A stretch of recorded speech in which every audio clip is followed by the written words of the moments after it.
ইব্রাহিম আলাইহিস সালামকে আগুনে ফেলার জন্য হাত পা বেঁধে যখন সরকির উপরে বসাইছে, কারণ এমন ভাবে আগুন জ্বালাইছে, হাত পা বেঁধে লোকজন ধৈরা নিয়ে আগুনে ফেলবে, ওরা নিজেরাও যাওয়ার মতো সামর্থ্য নাই, এত আগুন জ্বলছে, হিট খুব বেশি। তাই সেখানে ইবলিস একজন বুড়া মানুষের ছবি ধরে সুরত ধরে হাজির হয়ে পরামর্শ দিয়েছে, তাফসিরে পাওয়া যায়।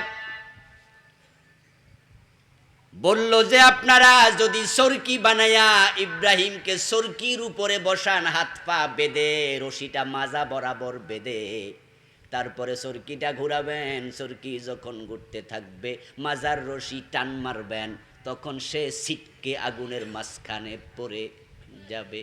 নাউযুবিল্লাহ।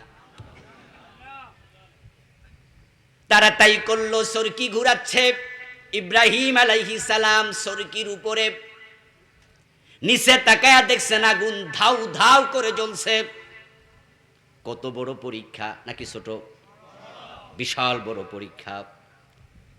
আচ্ছা আমার প্রিয় ভাইয়েরা, ইব্রাহিম আগুনে পড়ার পরে জ্বলবে না, এটা কি ইব্রাহিম আলাইহিস সালাম জানতো নাকি আগে? উনি কি গায়েব জানে নাকি? নিচে আগুন দেখেছেন, ভয় পান নাই। নমরুদের সাথে কোন রকমের আপোষ করার চেষ্টা।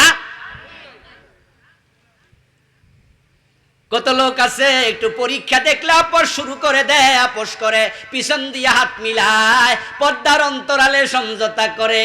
তাই যাদেরকে গুলি করে তাদেরকে আবার বিরিয়ানি খাওয়ায়।